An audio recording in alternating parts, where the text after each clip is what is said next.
علیکم ورحمۃ اللہ وبرکاتہ۔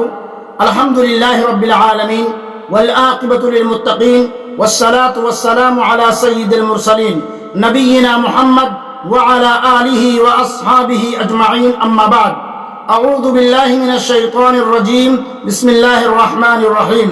وَأَقِمِ الصَّلَاةَ إِنَّ الصَّلَاةَ تَنْهَى عَنِ الْفَحْشَاءِ وَالْمُنكَرِ، سورہ عنکبوت۔ اور نماز قائم کریں، یقیناً نماز بے حیائی اور بری باتوں سے روکتی ہے۔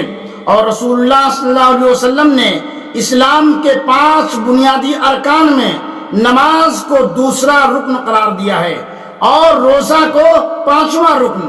بنی الاسلام علی 5 شہادت اللہ الہ الا اللہ وان محمد رسول اللہ واقام الصلاۃ وایتاء الزکاۃ والحج وصوم رمضان۔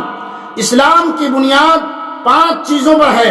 اس بات کا اقرار کہ اللہ کے سوا کوئی معبود نہیں اور محمد صلی اللہ علیہ وسلم اللہ کے رسول ہیں، اور نماز قائم کرنا، زکوٰۃ ادا کرنا، بیت اللہ کا حج کرنا، اور رمضان المبارک کے روزے رکھنا۔ برادران اسلام، معزز سامعین کرام و مشاہدین اعظام، آج کے نشست کا میرا موضوع ہے روزے کا تعلق نماز سے۔ آج کا موضوع روزے کا تعلق نماز سے۔ نماز دین کا ستون ہے اور اسلام اس کے بغیر قائم نہیں ہوتا۔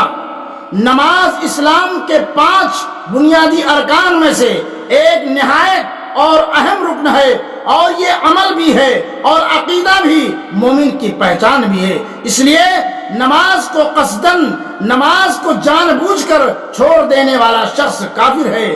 اللہ کے نبی صلی اللہ علیہ وسلم کی حدیث ہے، العہد الذی بیننا وبینہم الصلاۃ فمن ترکها فقد کفر، اخرجہ الترمذی والنسائی وابن ماجہ۔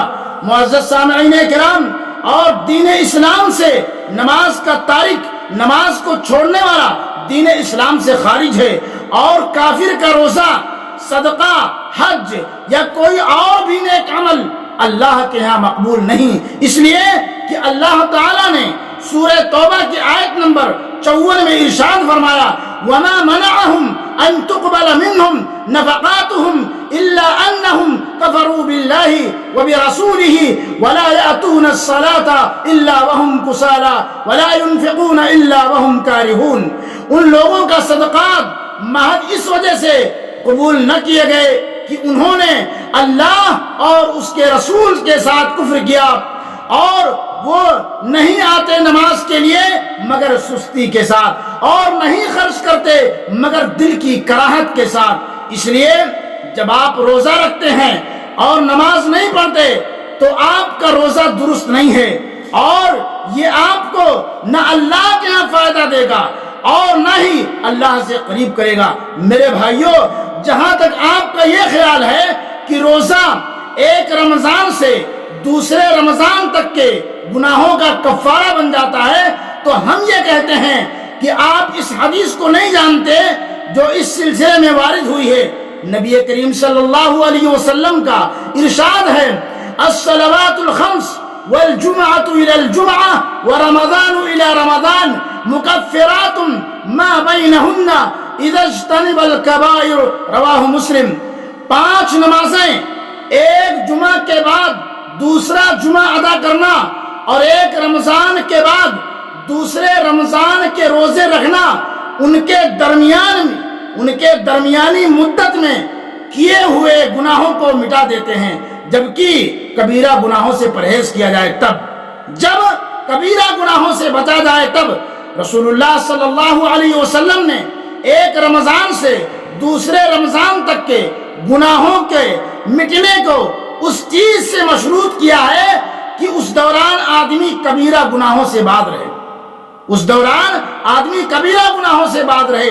مگر جب آپ روزہ رکھتے ہیں اور نماز پڑھتے ہیں تو آپ کبیرہ گناہوں سے مگر جب آپ روزہ رکھتے ہیں اور نماز نہیں پڑھتے ہیں تو آپ کبیرہ گناہوں سے نہیں بچ رہے ہیں۔ آپ غور کریں کہ نماز چھوڑنے سے بڑھ کر کون سا کبیرہ گناہ ہے؟ نماز کو چھوڑنا سب سے بڑا کبیرہ گناہ ہے، بلکہ نماز کو چھوڑنا عین کفر ہے۔ تو یہ کیسے ممکن ہے کہ روزہ آپ کے گناہوں کا کفارہ بن سکے، اس لیے نماز کو چھوڑنا کفر ہے اور آپ کا روزہ قبول نہیں ہے۔